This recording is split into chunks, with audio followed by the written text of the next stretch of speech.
I welcome you to our English lesson. Today, our focus will be on clauses. So we will discuss some types of clauses and their examples. A clause is a group of words that can contain a subject and a verb. A clause forms part of a sentence. It can either stand on its own as a complete idea or depend on another part of the sentence to make a full sense. For example, she smiled.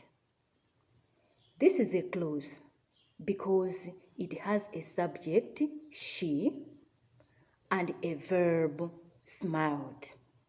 So it means that a clause is made up of a subject and also a verb. Let us look at types of clauses. So we have main and subordinate clause. A main clause. This is a group of words that makes complete sense. It is also called an independent clause because it does not depend on other words to make sense. So a main clause makes sense on its own. For example, Monica laughed. This sentence makes sense. They went to the hospital. This also makes sense. Subordinate clause. This is a group of words that depend on other words to make sense. It is also known as dependent clause because of its dependency on other words. For example, since they were all sick. So if we come across someone and then they just say, since they were all sick, we might ask, who? What happened? So this shows that this sentence does not give a complete sense. As if she is mad. Who is wearing a black suit? As Hannah joked. So you can see that these sentences do not give a complete sense. So these clauses, they need other words to have a complete sense. When, for example, sentences under subordinate clause above are combined with those under main clause, they can make a complete sense. Let us observe the following sentences. As Hannah joked, Mary laughed. So you can see that the combination of subordinate clause and a main clause makes a complete sense. They went to the hospital since they were all sick. It also makes sense. She walks as if she's mad. The man who is wearing a black suit is my father. So all these sentences make a complete sense. Kinds of subordinate clause. So subordinate clause are also divided in different kinds. We have noun clause, adjective clause, and adverb clause. Let us look at these clauses. Noun clause. It is a group of words which functions as a noun in a sentence. It answers the question, what? Introductory words for noun clause. So, noun clause is introduced by words that, what, whether, wherever, how, which, where, who, whatever, among others. So the noun clause functions as subject of the verb, object of the verb, complement of the verb, object of preposition, should be preposition and not preparation, noun in apposition. subject of the verb. This clause is always placed in the subject position, thus at the beginning of the sentence. For example, that he arrived late is unfortunate. So that he arrived is our subject. So it functions as the subject of the verb is. That he arrived late is unfortunate. So that he arrived is our clause, functioning as subject of the verb is. He did surprise everyone. It should be what he did surprised everyone. So what he did is our clause, functioning as subject of the verb surprised. Let us look at the object of the verb. This clause is placed in the object position, thus at the end of the sentence. Examples. Samson said that he would come following week.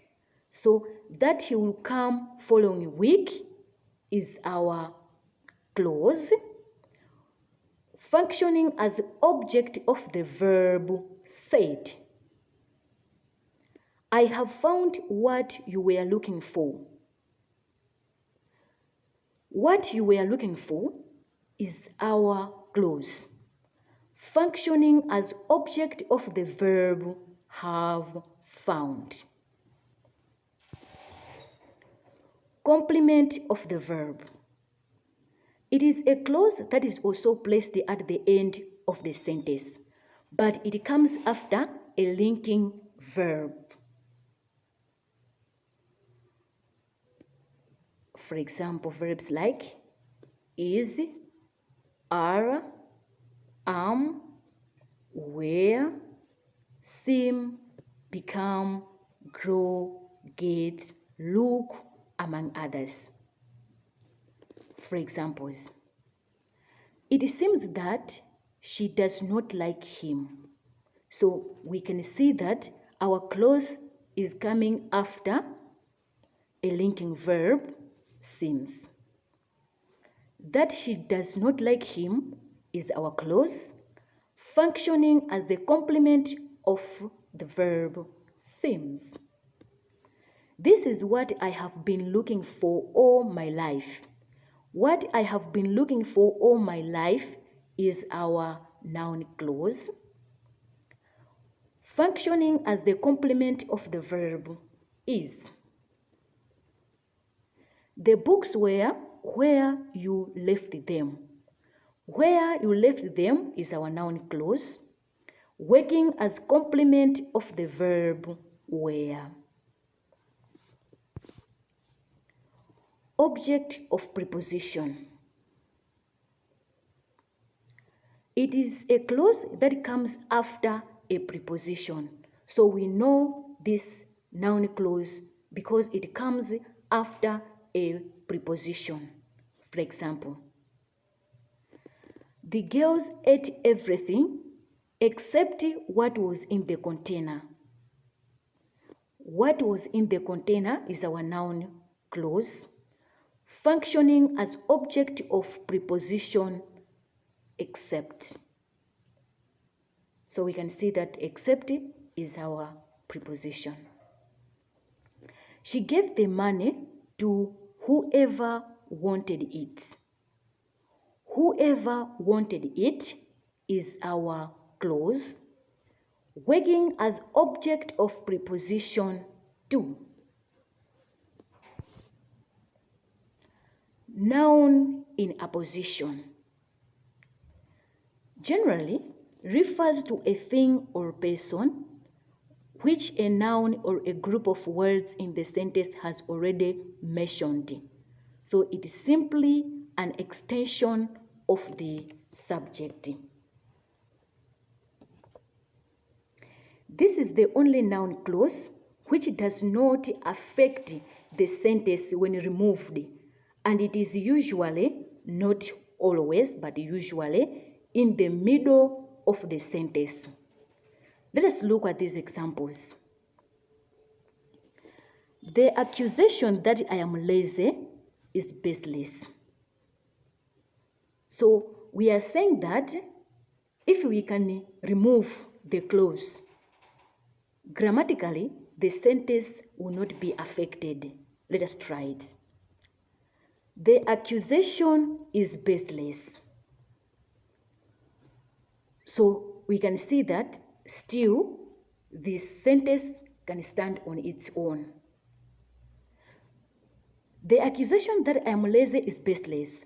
That I am lazy is our noun clause, functioning as noun in apposition to noun accusation. The rumor that our team has lost is false.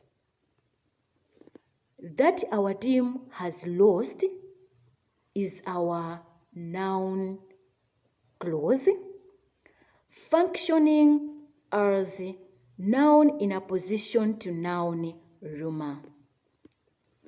The fact that she is a genius is obvious to everyone in the community. That she is a genius is our noun clause, functioning as noun in apposition to noun fact. So we can see from these examples that if we can remove the clause, the remaining part still makes sense. So let us stop here for today. In our next lesson, we will discuss about adjective clause as well as adverbial clauses. Good luck.